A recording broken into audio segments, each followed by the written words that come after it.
जय माता दी। आज मैं आपके लिए दुर्गा सप्तशती का 8वां अध्याय का वर्णन करने जा रहा हूँ। कृपया ध्यान से सुनो। ध्यान में अरिमा आदि सिद्धि कर किरणों से आवृत भवानी का ध्यान करता हूँ। उनके शरीर का रंग लाल है, नेत्रों में करुणा लहरा रही है तथा हाथों में पाश, अंकुश, बाण और धनुष शोभा पाते हैं। ऋषि ने कहा, चंड और मुंड नामक दैत्यों के मारे जाने पर तथा बहुत सी सेना का नाश हो जाने पर दैत्यराज प्रसिद्ध शुंभ के मन में बड़ा क्रोध हुआ और उसने दैत्यों की संपूर्ण सेना को युद्ध के लिए कुछ करने की आज्ञा दे दी। वह बोला, आज उदायुध नाम के 86 दैत्य सेनापति अपनी सेनाओं के साथ युद्ध के लिए प्रस्थान कर रहे हैं। कंबू नाम वाले दैत्यों के 84 सेनानायक अपनी वाहिनी से घिरे हुए यात्रा करी।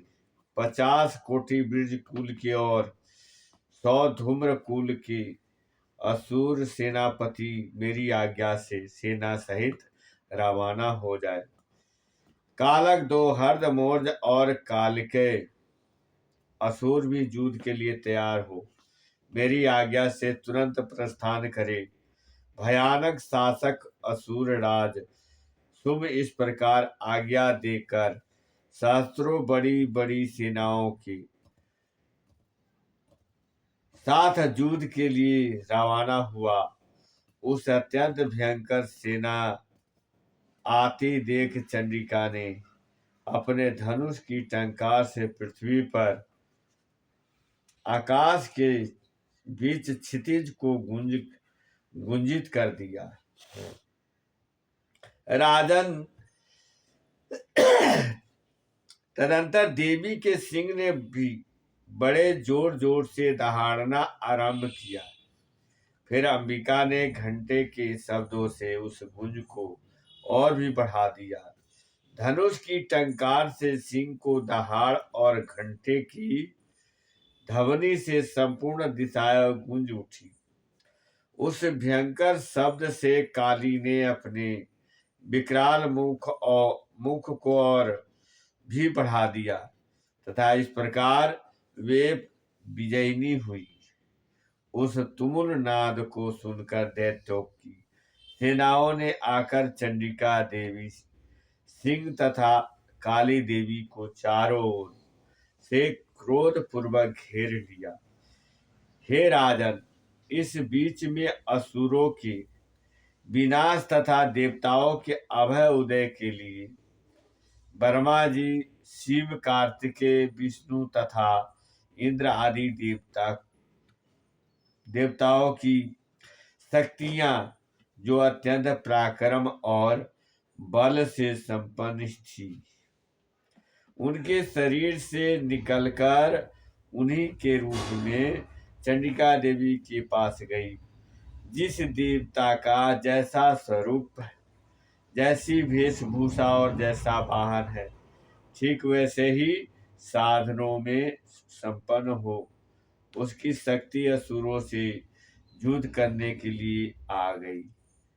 सबसे पहले हंस युक्त विमान पर बैठी हुई अक्षय सूत्र और कमंडलों से सुशोभित ब्रह्मा जी की शक्ति उपस्थित हुई, जिसे ब्राह्मणी कहते हैं।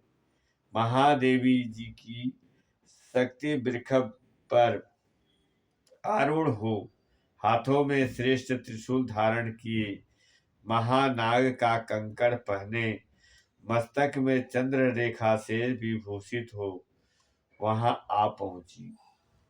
कार्तिकेय जी की शक्ति स्वरूपा जगदम्बिका उन्हीं का रूप धारण किए श्रेष्ठ मयूर पर आरूढ़ हो हाथ में शक्ति लिए दैत्यों से युद्ध करने के लिए आई। इसी प्रकार भगवान विष्णु की शक्ति गरुड़ पर विराजमान हो शंख चक्र गदा सार्ग धनुष तथा खड्ग हाथ में लिए वहां आ गई। अनुपम जगबारा का रूप धारण करने वाले श्री हरि की जो शक्ति है वह भी 12 शरीर धारण करके वहां उपस्थित हुई। नारसिंही शक्ति भी नारसिंह के समान शरीर धारण करके वहां आई। उसकी गर्दन के बाल के झटके से आकाश के तारे बिखर पड़ते थे। इसी प्रकार इंद्र की शक्ति वज्र हाथ में लिए गजराज एरावत पर बैठकर आई। उसके भी सहारा नेत्र सहस्र नेत्र थे। इंद्र के जैसा ही उसका रूप था। तदंतर उन देव शक्तियों से घिरे हुए शिव जी ने चंडिका से कहा, मेरी प्रसन्नता के लिए तुम शीघ्र ही इन असुरों का नाश करो। तभी देवी के शरीर से अत्यंत भयानक और परम उग्र चंडिका शक्ति प्रकट हुई, जो सैकड़ों किरणियों की भांति आवाज करने वाली थी। अपराजिता देवी ने धूमिल जटा वाले महादेव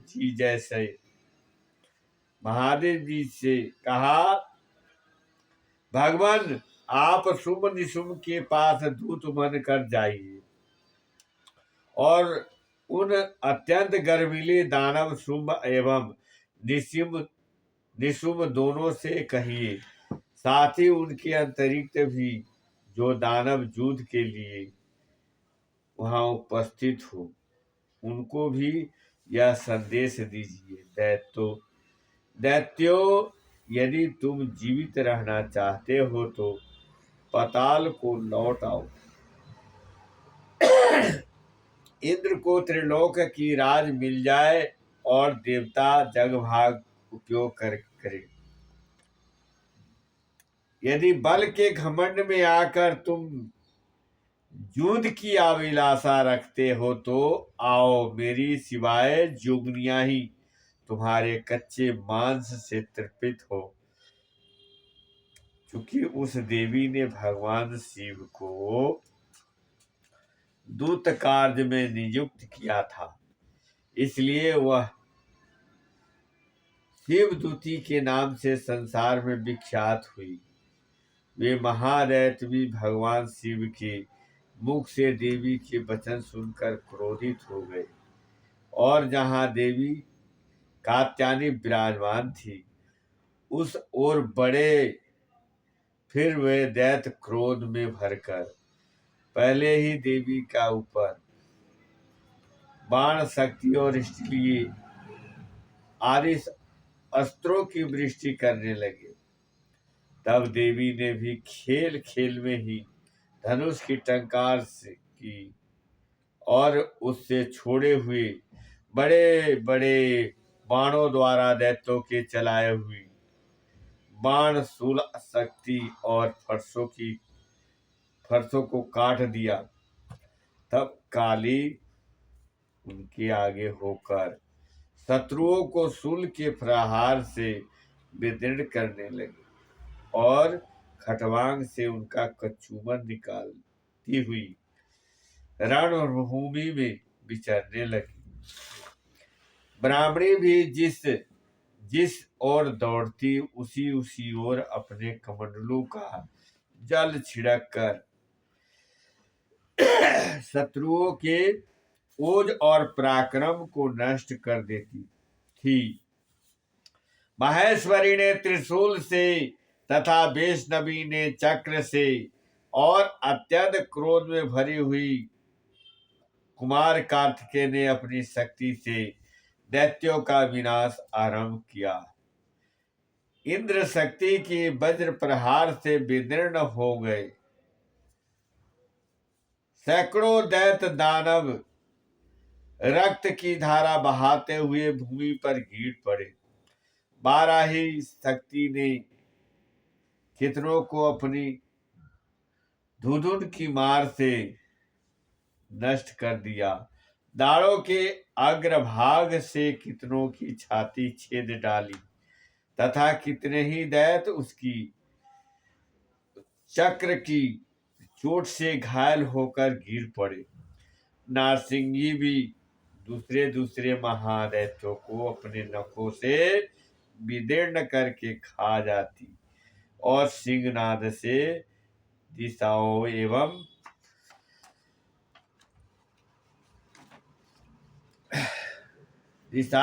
एवं आकाश को गुंजाती हुई युद्ध क्षेत्र में विचरने लगी।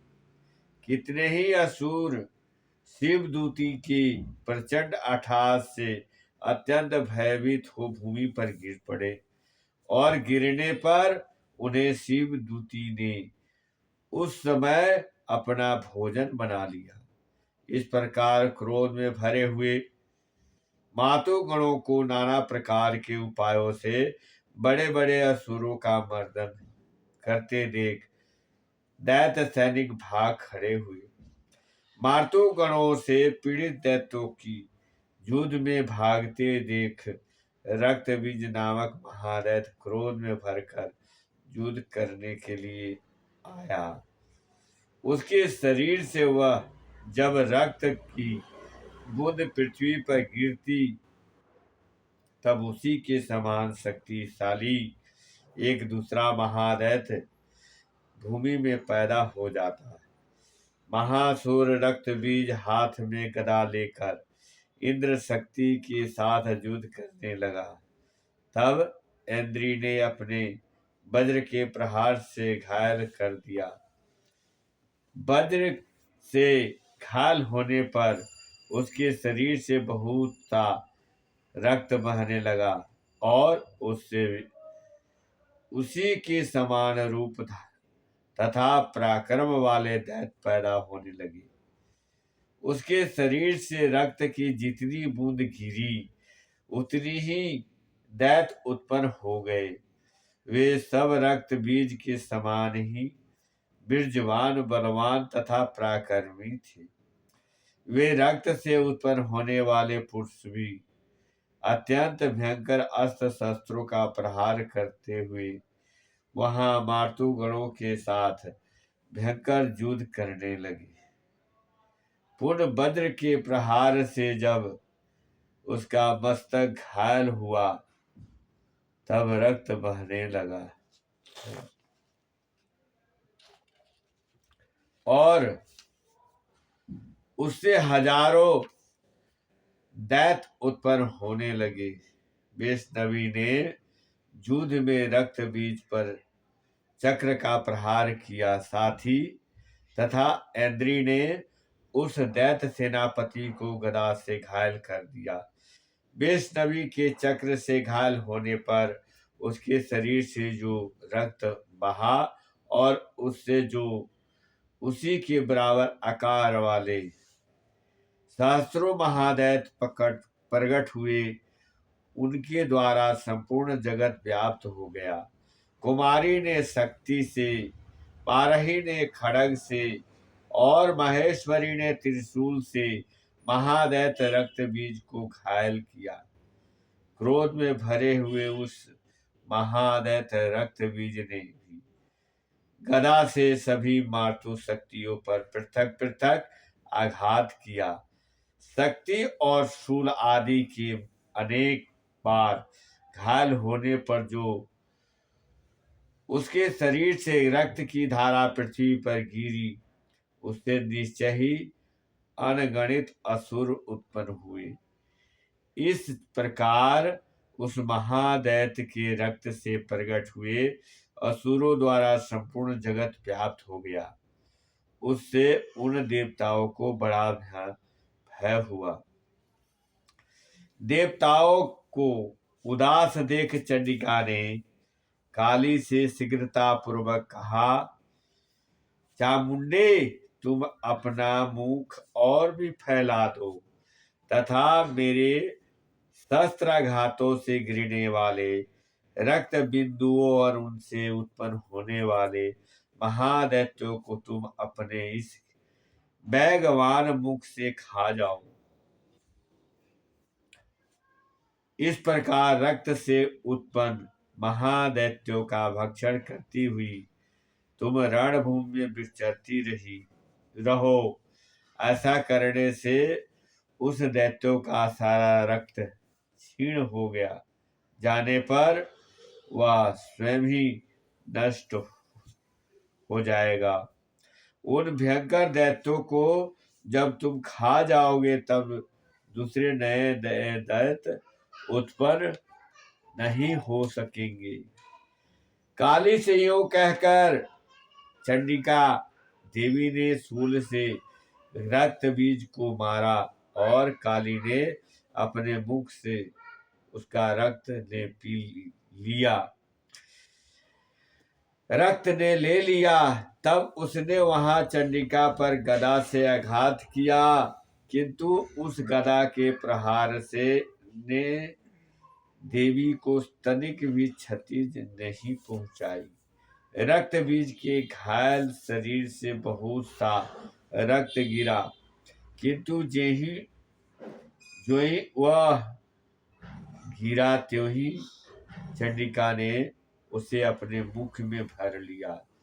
रक्त गिरने से काली के मुख में जो महादैत्य उत्पन्न होते थे उन्हें भी काली देवी चबा डालती थी और उसने रक्त बीज आदि के प्रहार से मार डाला।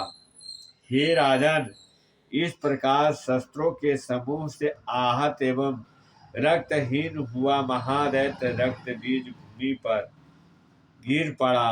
हे नर श्रेष्ठ, इससे देवताओं को अत्यंत हर्ष की प्राप्ति हुई तथा मार्तुगण उन असुरों के रक्तपान के मद से उन्मत्त होकर नाचने लगा। प्रेम से बोलिए जय माता दी। जय माता दी। बोल आठवां सच्चे अध्याय दरबार संपूर्ण की हुआ। जय।